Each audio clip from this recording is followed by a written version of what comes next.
आइए सीधे आज के इस दिलचस्प विषय में खोता लगाते हैं। एक ऐसे महासागर की कहानी जहां खूंखार समुद्री लुटेरे, तेज रफ्तार वाले जहाज और दुनिया के सबसे विशाल जीव एक बेहद जानलेवा संघर्ष में उलझे हुए हैं। सुन के ऐसा लगता है ना जैसे किसी हॉलीवुड थ्रिलर की बात हो रही हो, लेकिन नहीं, ये हमारे महासागरों में लड़ी गई एक बिल्कुल असली और खौफनाक जंग है।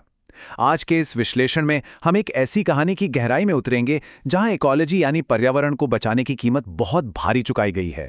ये कहानी है व्हेल्स के शिकार की और उन्हें बचाने के लिए किसी भी हद तक गुजर जाने वाले एक्टिविस्ट्स की। शुरुआत करते हैं इसके एक बहुत ही क्रूर सच से। बात है साल 1979 की। अटलांटिक महासागर में द सियरा नाम का एक जहाज था। ये दुनिया के सबसे बदनाम व्हेल हंटिंग जहाजों में से एक माना जाता था। इसके शिकार का तरीका सच में रोंगटे खड़े कर देने वाला था।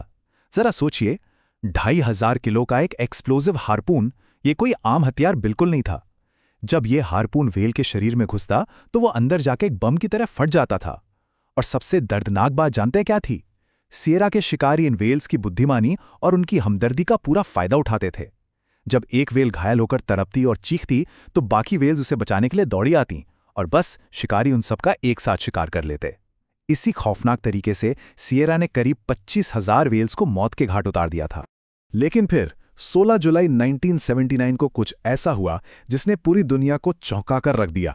सियरा हमेशा की तरह पुर्तगाल के तट के पास अपना शिकार कर रहा था कि तभी अचानक एक दूसरा जहाज पूरी स्पीड से आया और उसने सियरा को एक जोरदार टक्कर मार दी।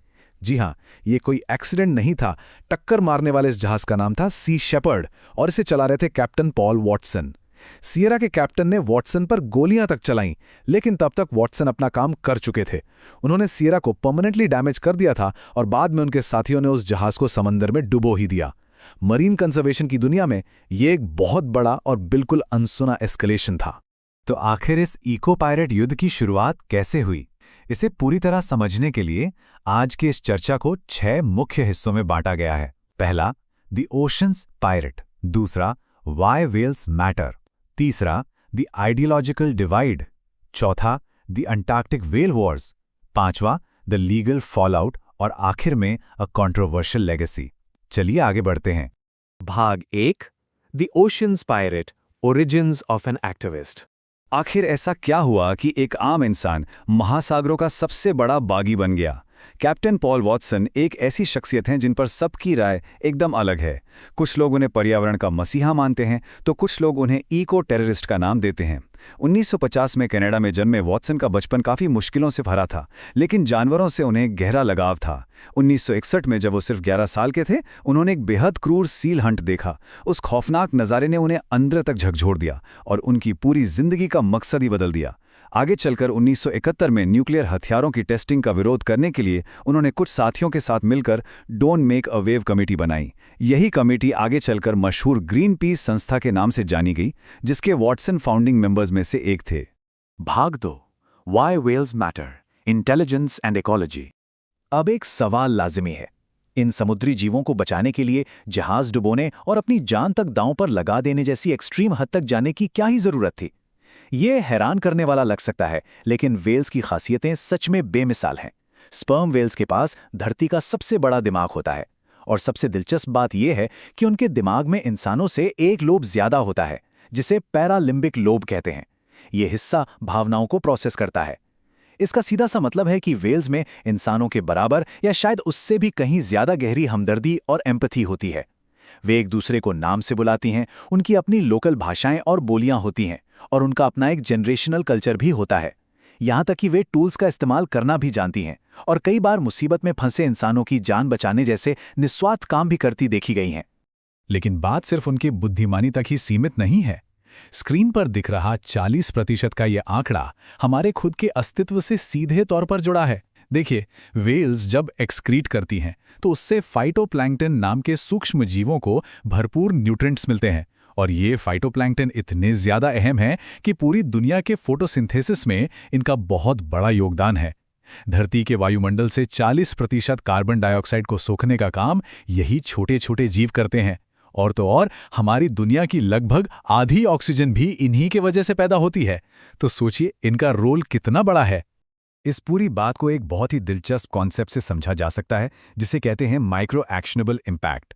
जिस तरह माइक्रोस्कोप से देखे जाने वाले छोटे छोटे फाइटोप्लैंक्टन पूरे ग्रह के क्लाइमेट और ऑक्सीजन को बैलेंस कर देते हैं, बिल्कुल उसी तरह छोटे लेकिन बहुत ही फोकस्ड एक्शंस किसी भी बड़े और जटिल सिस्टम में भारी बदलाव ला सकते हैं। व्हेल्स का बचना सिर्फ कुछ समुद्री जीवों का बचना नहीं है, बल्कि ये एक पूरे इकोसिस्टम का बचना है जो घुमा फिराकर हम इंसानों को ही जिंदा रखे हुए है। भाग 3 the ideological divide, a splinter in the movement. महासागरों में हो रहे इस कत्लेआम को रोकने का सही तरीका क्या होना चाहिए? क्या शांतिपूर्ण तरीके से विरोध करना काफी है या फिर सीधा टकराव जरूरी है? इसी एक सवाल ने पर्यावरण आंदोलन में एक बहुत गहरी वैचारिक खाई पैदा कर दी। 1977 का साल पॉल वॉटसन की जिंदगी में एक बहुत बड़ा टर्निंग पॉइंट लेकर आया। एक कैंपेन चल रहा था और उसी दौरान वॉटसन ने एक सील शिकारी के हाथ से उसका हथियार छीनकर सीधे पानी में फेंक दिया। इस पल से पहले तक वॉटसन सिर्फ अहिंसक तरीकों का ही इस्तेमाल कर रहे थे, लेकिन ये पहली बार था जब उन्होंने कोई फिजिकल एक्शन लिया। ग्रीन पीस, जो पूरी तरह से अहिंसा की फिलॉसफी पर चलती थी, उसे ये कदम बिल्कुल रास नहीं आया और इसका नतीजा ये हुआ कि 1977 में ही पॉल वॉटसन को ग्रीन पीस से बाहर का रास्ता दिखा दिया गया। इस घटना ने दो बिल्कुल अलग विचारधाराओं को जन्म दिया, जो समझना बहुत जरूरी है। एक तरफ ग्रीन पीस थी, जिनकी पॉलिसी एकदम साफ थी, सबूत इकट्ठा करो, रिकॉर्ड बनाओ और बिना किसी हिंसा के शांतिपूर्ण तरीके से लड़ो। वहीं दूसरी तरफ पॉल वॉटसन ने अपनी एक नई संस्था खड़ी कर दी, जिसका नाम रखा सी शेपर्ड। उनका साफ मानना था कि किनारे बैठकर सिर्फ रिकॉर्ड करने से कुछ नहीं बदलने वाला, बल्कि प्रोएक्टिव एक्शन लेना होगा। अगर कोई जहाज गैर कानूनी शिकार कर रहा है तो सीधे जाकर उसे टक्कर मार दो। उन्होंने अपना लोगो भी कोई प्यारा सा जानवर नहीं रखा, बल्कि एक पायरेट फ्लैग यानी समुद्री लुटेरों वाला झंडा चुना। वो खुल्लम खुल्ला कहते थे कि संपत्ति को नुकसान पहुंचाया जाएगा, लेकिन किसी भी इंसान की जान नहीं ली जाएगी। यहां हमारा मकसद किसी एक पक्ष को सही या गलत ठहराना नहीं है, लेकिन पर्यावरण संरक्षण के इतिहास में इन दोनों अप्रोचेस का ये फर्क अपने आप में बहुत बड़ा है। भाग 4 the Antarctic whale wars, high seas confrontations. अब आते हैं उस जगह जहां ये टकराव अपने चरम पर पहुंच गया था, अंटार्कटिका का रॉ सी इलाका। यहां जो हो रहा था वो कोई आम मछुआरों का काम नहीं था, बल्कि ये एक पूरा का पूरा इंडस्ट्रियल व्हेलिंग मैकेनिज्म था। जापान जैसे देशों के बड़े बड़े बेड़े अंटार्कटिका पहुंचते थे। इसका तरीका बहुत ही सिस्टमैटिक था।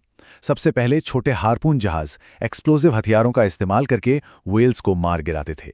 इसके तुरंत बाद निशिन मारू जैसे विशाल फैक्ट्री जहाज उन मरी हुई व्हेल्स को पानी से ऊपर खींचते और वहीं पर काटकर पैक करके उन्हें फ्रीज कर देते थे। और ये सब 1986 के कमर्शियल व्हेलिंग बैन के बावजूद साइंटिफिक रिसर्च के नाम की आड़ में सरेआम हो रहा था।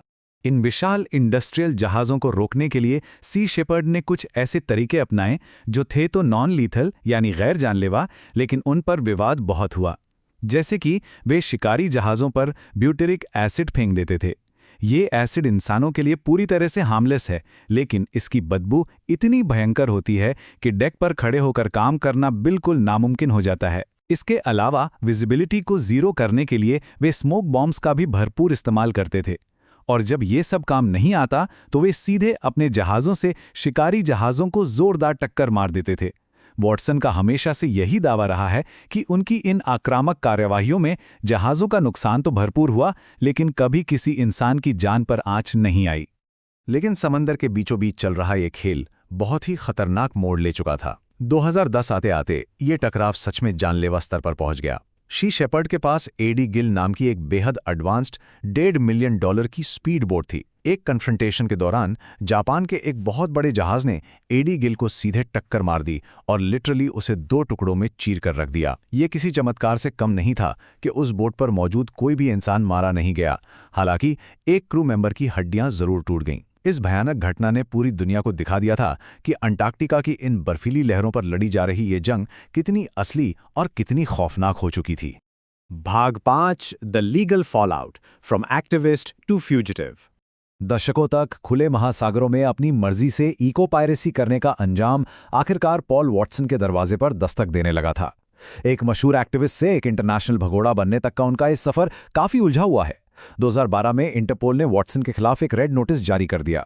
अब दिलचस्प बात यह है कि आमतौर पर ऐसा नोटिस मर्डर या बड़े फाइनेंशियल क्राइम्स के लिए जारी होता है, लेकिन माना जाता है कि जापान के भारी दबाव में इसे एक एक्टिविस्ट के लिए जारी किया गया। अपनी गिरफ्तारी से बचने लिए वॉटसन महीनों तक महासागरों में इधर उधर भटकते रहे। 2022 में उन्होंने फ्रांस में शरण ली। लेकिन कहानियां खत्म नहीं हुई। जुलाई 2024 में उन्हें ग्रीनलैंड में अचानक गिरफ्तार कर लिया गया क्योंकि वो पुराना रेड नोटिस अभी भी एक्टिव था। इसके बाद दुनिया भर में भारी विरोध प्रदर्शन हुए और आखिरकार दिसंबर 2024 में डेनमार्क ने उन्हें जापान को सौंपने से साफ इनकार कर दिया और उन्हें रिहा कर दिया गया। भाग 6, अ कॉन्ट्रोवर्शियल लेगेसी, हीरो और टेररिस्ट। तो सब कुछ जानने के बाद सवाल वही खड़ा होता है, क्या पॉल वॉटसन एक हीरो हैं या एक आतंकवादी? उनके इन उग्र और हिंसक तरीकों का आखिर असल असर क्या हुआ? जवाब इस एक नंबर में छिपा है, 6000 व्हेल्स। अंटार्कटिका में चलाए गए अपने 9 साल लंबे अभियान के दौरान सी शेपर्ड का ये दावा है कि उन्होंने करीब 6000 व्हेल्स को बेरहमी से शिकार होने से बचाया है, और इसके सीधे प्रमाण भी देखने को मिलते हैं। वेस्टर्न सदर्न अटलांटिक व्हेल्स की आबादी, जो एक समय पर घट के 1000 से भी कम रह गई थी, आज शानदार वापसी करते हुए 25,000 के पार जा चुकी है। वॉटसन के उग्र तरीकों ने भले ही दुनिया की राय को 2 हिस्सों में बांट दिया हो, लेकिन इस बात को नकारा नहीं जा सकता कि उनके एक्शंस ने कई लुप्तप्राय प्रजातियों को वापस पनपने और जिंदा रहने का एक मौका जरूर दिया है।